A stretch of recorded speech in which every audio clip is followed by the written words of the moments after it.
ಎಲ್ಲ ಜಾರಿಯನ್ನು ಹೇಳುತ್ತಾ ನಮ್ಮೊಂದಿಗೆ ಇಂದಿನ ಪತ್ರಿಕಾಗೋಷ್ಠಿಯಲ್ಲಿ ಸೋಷಿಯಲ್ ಡೆಮೊಕ್ರೆಟಿಕ್ ಪಾರ್ಟಿ ಆಫ್ ಇಂಡಿಯಾದ ಕರ್ನಾಟಕ ರಾಜ್ಯ ಅಫ್ಸರ್ ಕುಡ್ಲಿಪುರಿಗೆ ಅವರಿದ್ದಾರೆ. ಅದೇ ರೀತಿ ಮಂಗಳೂರು ಜಿಲ್ಲಾ ಉಪಾಧ್ಯಕ್ಷರಾಗಿರತಕ್ಕಂಥ ಅಶ್ರಫ್ ಅವರಿದ್ದಾರೆ. ಎಲ್ಲರನ್ನೂ ಕೂಡ ನಾನು ಸ್ವಾಗತಿಸ್ತಾ ಇದ್ದೇನೆ. ಪ್ರಮುಖವಾಗಿ ನಾವಿಂದು ಪತ್ರಿಕಾಗೋಷ್ಠಿಯನ್ನ ಕರೆದಿರುವಂತಹ ಉದ್ದೇಶ ಈಗಾಗಲೇ ನೀವು ನೋಡಿರ್ಬೋದು. ನಗರಾದ್ಯಂತ ನಾವು ಫ್ಲೆಕ್ಸ್ಗಳನ್ನ ಅಲಂಕಾರಿಕ ಧ್ವಜಗಳನ್ನೆಲ್ಲ ಹಾಕಿದ್ದೇವೆ. ಇದೇ ಬರುವ ಜನವರಿ 20 ಮತ್ತು 21ರಂದು ಮಂಗಳೂರಿನಲ್ಲಿ SDPI ಪಕ್ಷದ ರಾಷ್ಟ್ರೀಯ ಪ್ರತಿನಿಧಿಗಳ ಸಭೆ ನಡೆಯುತ್ತಾ ಇದೆ. ಇದಕ್ಕೆ ದೇಶದ ವಿವಿಧ ರಾಜ್ಯಗಳ ಪಕ್ಷದ ನಾಯಕರು ಅಂದರೆ ಪ್ರತಿನಿಧಿಗಳು ಮಂಗಳೂರಿಗೆ ಆಗಮಿಸಲಿಕ್ಕಿದ್ದಾರೆ. ಈ 2 ದಿನಗಳ ಸಭೆಯು ಇಂಡಿಯಾನ ಹಾಲ್ನಲ್ಲಿ ನಡೆಯಲಿಕ್ಕಿದೆ. ಪ್ರಮುಖವಾಗಿ ರಾಷ್ಟ್ರೀಯ ಪ್ರತಿನಿಧಿ ಸಭೆಯು ನಮ್ಮ ಅತ್ಯುನ್ನತವಾದಂತಹ ಸಭೆ ಕೌನ್ಸಿಲ್ ಆಗಿದೆ. ಅಲ್ಲಿ NRC ನ್ಯಾಷನಲ್ ರೆಪ್ರೆಸೆಂಟೇಟಿವ್ ಕೌನ್ಸಿಲ್ ಅಲ್ಲಿ ಪ್ರಮುಖವಾಗಿ ರಾಷ್ಟ್ರೀಯ ಸಮಿತಿಗೆ ನೂತನವಾದಂತಹ ಸಮಿತಿ, ಕಾರ್ಯಕಾರಿಣಿ ಸಮಿತಿ ಮತ್ತು ಪದಾಧಿಕಾರಿಗಳನ್ನು ಆಯ್ಕೆ ಮಾಡುವಂತಹ ಪ್ರಕ್ರಿಯೆಗಳಲ್ಲಿ ನಡೆಯುತ್ತದೆ. ಮತ್ತು ಒಟ್ಟು 3 ವರ್ಷದ ಪಕ್ಷದ ಎಲ್ಲ ವಿಚಾರಗಳ ಕುರಿತು ವರದಿ ಮಂಡನೆ ಮಾಡಿ ಚರ್ಚೆಗಳು ಕೂಡ ನಡೆದು ಮುಂದಿನ ಪಕ್ಷದ ನಡೆಗಳ ಕುರಿತು ಕೂಡ ಅಲ್ಲಿ ಚರ್ಚೆ ನಡೆಯುತ್ತಿದೆ. ಈ ಘೋಷಣೆಯಾದ ನಂತರ ನಾವು ಪ್ರಮುಖವಾಗಿ ಕರ್ನಾಟಕ ರಾಜ್ಯ ಸಮಿತಿಯಿಂದ ಈ ಪತ್ರಿಕಾಗೋಷ್ಠಿಯನ್ನು ಕರೆಯುವ ಉದ್ದೇಶ ಅಂತ ಹೇಳಿದ್ರೆ, ನೂತನವಾದಂತಹ ರಾಷ್ಟ್ರೀಯ ಪದಾಧಿಕಾರಿಗಳು ಮತ್ತು ಕಾರ್ಯಕಾರಿಣಿ ಸಮಿತಿಗಳನ್ನ ಆಯ್ಕೆಯಾದ ನಂತರ ಅಲ್ಲಿಯ ಸಮಾರಂಭ, ಅಲ್ಲಿಯ ಕಾರ್ಯಕ್ರಮ ಸಮಾಪ್ತಿಗೊಂಡ ನಂತರ ಮಂಗಳೂರಿನಲ್ಲಿ ನಾವು ಅಭಿನಂದನಾ ಸಭೆ, ಅಭಿನಂದನಾ ರ್ಯಾಲಿ ಮತ್ತು ಸಭೆಯನ್ನ ಬಹಳ ದೊಡ್ಡ ಮಟ್ಟದಲ್ಲಿ ಇಟ್ಟುಕೊಂಡಿದ್ದೇವೆ. ಈ ವಿಚಾರವಾಗಿ ಮಾಹಿತಿ ನೀಡಲಿಕ್ಕೆ ನಾವು ನಿಮ್ಮನ್ನ ಆಹ್ವಾನಿಸಿರುವಂತದ್ದು. ಈ ಕುರಿತು ನಮ್ಮ ರಾಜ್ಯ ಪ್ರಧಾನ ಕಾರ್ಯದರ್ಶಿಗಳಾಗಿರತಕ್ಕಂತಹ ಅಫ್ಸರ್ ಕುಡ್ಲಿಪುರಿ ಅವರು ಮಾಹಿತಿಯನ್ನು ನೀಡಲಿಕ್ಕಿದ್ದಾರೆ.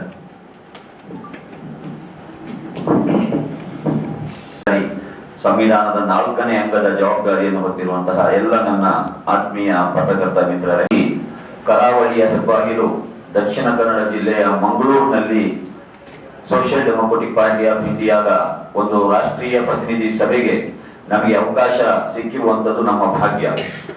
ದೇಶದ ಇಂದಿನ ಈ ಸಂದಿಗ್ಧ ಪರಿಸ್ಥಿತಿಯಲ್ಲಿ ರಾಜಕೀಯ ಆಗುಹೋಗುಗಳ ಬಗ್ಗೆ ಚರ್ಚೆ ಮತ್ತು ಪಕ್ಷದ ಮುಂದಿನ ಹೋರಾಟಗಳು ಮತ್ತು ಪಕ್ಷದ ಮುಂದಿನ ಕಾರ್ಯಚಟುವಟಿಕೆಗಳ ಬಗ್ಗೆ 2 ದಿನಗಳ ಸುದೀರ್ಘವಾದ ಅವಲೋಕನ ಮತ್ತು ಮುಂದಿನ ರೂಪುರೇಷೆ ಸಿದ್ಧಪಡಿಸಿದ ನಂತರ ನೂತನವಾಗಿ ಆಯ್ಕೆಯಾಗಿರುವಂತಹ ರಾಷ್ಟ್ರೀಯ ಸಮಿತಿಯ ಪದಾಧಿಕಾರಿಗಳು ಮತ್ತು ರಾಷ್ಟ್ರೀಯ ಸಮಿತಿಯವರಿಗೆ ಕರ್ನಾಟಕ ರಾಜ್ಯ ಸಮಿತಿ ವತಿಯಿಂದ ಅಭಿನಂದನಾ ಸಮಾವೇಶವನ್ನ 21ನೇ ತಾರೀಕು ಮಂಗಳೂರಿನ ಪುರಭವನದಲ್ಲಿ ಸಂಜೆ 6:30 ಗಂಟೆಗೆ ನಾವು ಹಮ್ಮಿಕೊಂಡಿದ್ದೇವೆ ಅಭಿನಂದನಾ ಸಮಾರಂಭವನ್ನ. ಈ ಸಮಾರಂಭದ ಉದ್ಘಾಟನೆ ನಮ್ಮ ಮಧ್ಯಾಹ್ನ ಸಂಜೆ 4:30 ಗಂಟೆಗೆ ಮಂಗಳೂರಿನ ಜ್ಯೋತಿ ಸರ್ಕಲ್ನಿಂದ ಪ್ರಾರಂಭವಾಗಿ ಹಲವಾರು ಸಾಂಸ್ಕೃತಿಕ ಕಲಾ ತಂಡಗಳೊಂದಿಗೆ ವೈಭವ ಸಡಗರ ಸಂಭ್ರಮದಿಂದ ರ್ಯಾಲಿಯೊಂದಿಗೆ ನಾವು ಆ ನೂತನ ಪದಾಧಿಕಾರಿಗಳನ್ನ ಬರಮಾಡಿಕೊಂಡು 4:30ಗೆ ಹೊರಟಂತಹ ಜ್ಯೋತಿ ಸರ್ಕಲ್ನಿಂದ ರ್ಯಾಲಿ ನಮ್ಮ ಪುರಭವನದಲ್ಲಿ ಸಮಾವೇಶಗೊಂಡು 6:30 ಗಂಟೆಗೆ ನಾವು ಅಭಿನಂದನಾ ಸಮಾರಂಭವನ್ನ ಏರ್ಪಡಿಸಿದ್ದೇವೆ. ಈ ಅಭಿನಂದನಾ ಸಮಾರಂಭದಲ್ಲಿ ಹಲವಾರು ನಮ್ಮ ರಾಷ್ಟ್ರೀಯ ನಾಯಕರ ನೂತನವಾಗಿ ಆಯ್ಕೆಯಾದಂತಹ ಸಾರಥಿಗಳಿಗೆ ಕರ್ನಾಟಕ ರಾಜ್ಯ ಸಮಿತಿ ವತಿಯಿಂದ ನಾವು ಸನ್ಮಾನ ಮತ್ತು ಅದರೊಂದಿಗೆ ಅವರ ಜವಾಬ್ದಾರಿಗಳಿಗೆ ಮುಂದೆ ಯಾವ ರೀತಿಯಾದಂತಹ ನಾಯಕತ್ವ ಈ ದೇಶಕ್ಕೆ ಬೇಕು ಎಂಬುದರ ಬಗ್ಗೆ ಅವರೊಂದಿಗೆ ನಾವು ಒಂದು ಹೊಸ ಹುಮ್ಮಸ್ಸಿನೊಂದಿಗೆ ಕರ್ನಾಟಕ ರಾಜ್ಯ ಸಮಿತಿ ಸಂಪೂರ್ಣವಾಗಿ ಅವರ ಹೆಗಲಿಗೆ ಹೆಗಲು ಕೊಟ್ಟು ಈ ದೇಶದಲ್ಲಿ ಹಸಿವು ಮುಕ್ತ ಮತ್ತು ಭಯಮುಕ್ತ ಸ್ವಾತಂತ್ರ್ಯದ ನಿರ್ಮಾಣಕ್ಕಾಗಿ ಕೆಲಸ ಮಾಡಿದೆ ಎಂಬಂತಹ ಸಂಕಲ್ಪವನ್ನು ಕೂಡ ನಾವು ಮಾಡಲಿಕ್ಕಿದ್ದೇವೆ. ಮತ್ತೆ ಅದೇ ರೀತಿ ಇವತ್ತು ದೇಶದ ವ್ಯವಸ್ಥೆಗಳು, ದೇಶದ ಸಮಸ್ಯೆಗಳು ಇದೆಲ್ಲವೂ ನಮ್ಮ ಮುಂದೆ ಇದೆ. ಈ ಸವಾಲನ್ನ ಯಾವ ರೀತಿ ಎದುರಿಸಬೇಕು ಎಂಬಂತಹ ಒಂದು ದೊಡ್ಡ ಒಂದು ನಮ್ಮ ಆತ್ಮಾವಲೋಕನ ಕೂಡ ನಮ್ಮ 2 ದಿನದ ರಾಷ್ಟ್ರೀಯ ಪ್ರತಿನಿಧಿ ಸಭೆಯಲ್ಲಿ ನಡೀಲಿಕ್ಕಿದೆ. ಈ ದೇಶದಲ್ಲಿ ಹಲವಾರು ಸಮಸ್ಯೆಗಳು, ರೈತರಾಗಿರ್ಲಿ, ಕಾರ್ಮಿಕರಾಗಿರ್ಲಿ, ಮಹಿಳೆಯರಾಗಿರ್ಲಿ, ದುಡಿಯುವ ವರ್ಗದವರ ಮೇಲೆ ನಿರಂತರವಾಗಿ ಜನವಿರೋಧಿ ಪಾಲಿಸಿಗಳನ್ನ ತರ್ತಾ ಇರುವಂತಹ ಒಕ್ಕೂಟ ಸರ್ಕಾರ ಇರಬಹುದು ಅಥವಾ ರಾಜ್ಯ ಸರ್ಕಾರಗಳಿರ್ಬೋದು. ಈ ಎರಡರ ಬಗ್ಗೆಯೂ ಕೂಡ ನಾವು ಬಹಳ ಜಾಗೃತಿಯಿಂದ ಮುಂದಿನ ದಿನಗಳಲ್ಲಿ ಒಂದು ಪರ್ಯಾಯ ರಾಜಕಾರಣಕ್ಕೆ ಮುನ್ನುಡಿಯನ್ನ ಹಾಕಬೇಕಾಗಿದೆ.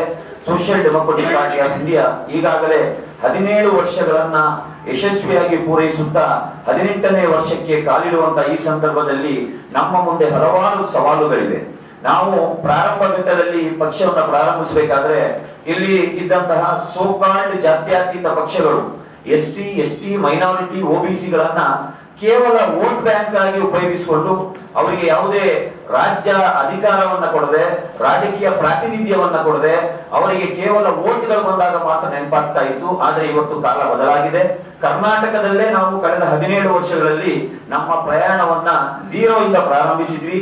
ಇವತ್ತು ರಾಜ್ಯದಲ್ಲಿ ಕೇವಲ 300ಕ್ಕಿಂತ ಹೆಚ್ಚು ಜನಪ್ರತಿನಿಧಿಗಳು ಗೆದ್ದು ಗ್ರಾಮ panchayat, corporation, city municipal council, town panchayat, ಅದಲ್ಲದೆ ಇತ್ತೀಚೆಗೆ ಮಡಿಕೇರಿಯ ಜಿಲ್ಲಾ ಯೋಜನಾ ಪ್ರಾಧಿಕಾರದಲ್ಲೂ ಕೂಡ ನಮ್ಮ ಪಕ್ಷದ ಕೌನ್ಸಿಲರ್ ಆಗಿರುವಂತಹ ಮಡಿಕೇರಿ ಸಿಟಿ ಮುನ್ಸಿಪಲ್ ಕೌನ್ಸಿಲ್ ನ ಸದಸ್ಯ ಮನ್ಸೂರ್ ಅವರು ಎಲೆಕ್ಟ್ ಆಗಿದ್ದಾರೆ.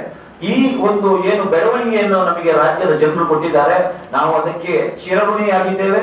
ಮುಂದಿನ ದಿನಗಳಲ್ಲಿ ಇನ್ನೂ ಹೆಚ್ಚಿನ ಸೇವೆಯನ್ನ ಮಾಡಲಿಕ್ಕೆ ನಮ್ಮ ರಾಷ್ಟ್ರೀಯ ನಾಯಕತ್ವದೊಂದಿಗೆ ನಾವು ಈ ಪಕ್ಷಕ್ಕಾಗಿ ಎಮರ್ಜಿಂಗ್ ಟು ಪವರ್, ಅಧಿಕಾರದೆಡೆಗೆ ಈ ತಳ ಸಮುದಾಯದವರನ್ನ ತಲುಪಿಸುವಂತಹ, ಅವಕಾಶ ವಂಚಿತ ಸಮುದಾಯದವರನ್ನ ತಲುಪಿಸುವಂತಹ ಹಣಬಲ, ತೋಳ್ಬಲ, ಜಾತಿ ಬಲದ ರಾಜಕಾರಣವನ್ನು ಹೊರತುಪಡಿಸಿ ತಳ ಸಮುದಾಯದಿಂದ ಬಂದಂತಹ ಜನರು ಕೂಡ ರಾಜ್ಯದ ಮತ್ತು ದೇಶದ ಈ ರಾಜಕೀಯ ಆಗುಹೋಗುಗಳಲ್ಲಿ ತಮ್ಮ ಪಾಲನ್ನ ಪಡೆಯುವಂತಹ ಒಂದು ಸುಂದರ ಒಂದು ರಾಜಕೀಯ ವ್ಯವಸ್ಥೆಯನ್ನ ಕಲ್ಪಿಸುವಂತಹ ಎಲ್ಲ ಮಹದಾಸೆಗಳು ನಮ್ಮಲ್ಲಿದೆ.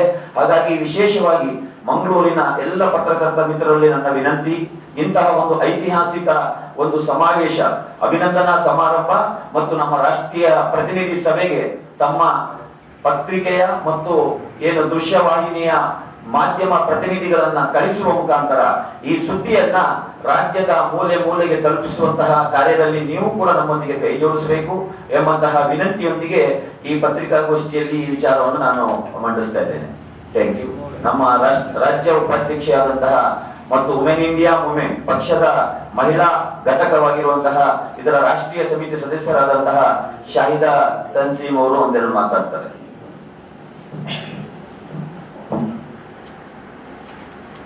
ಸೋಷಿಯಲ್ ಡೆಮೊಕ್ರೆಟಿಕ್ ಪಾರ್ಟಿ ಆಫ್ ಇಂಡಿಯಾದ ರಾಷ್ಟ್ರೀಯ ಪ್ರತಿನಿಧಿ ಸಭೆಗೆ ದೇಶದ ವಿವಿಧ ಭಾಗಗಳಿಂದ ಮಹಿಳೆಯರು ಕೂಡ ಆಗಮಿಸ್ತಾ ಇದ್ದಾರೆ.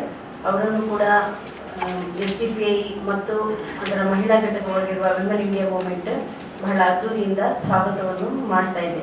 ಅದರ ಜೊತೆಗೆ ಸಾರ್ವಜನಿಕ ಸಮಾರಂಭಕ್ಕೂ ಕೂಡ ಜಿಲ್ಲೆಯ ವಿವಿಧ ಭಾಗಗಳಿಂದ ಸಾವಿರಾರು ಮಹಿಳೆಯರು ಕೂಡ ಭಾಗವಹಿಸಲಿದ್ದಾರೆ. ಮಹಿಳೆಯರ ಒಂದು ಆಶಾಕಿರಣವಾಗಿರುವಂತಹ SDPI ಪಕ್ಷ ಮುಂದಕ್ಕೆ ಉತ್ತಮ ರೀತಿಯಲ್ಲಿ ಆಡಳಿತ ನಿರ್ವಹಿಸುವಂತಾಗಲಿ ಎಂದು ಎಲ್ಲರ ಅಭಿಮತ ಆಗಿದೆ.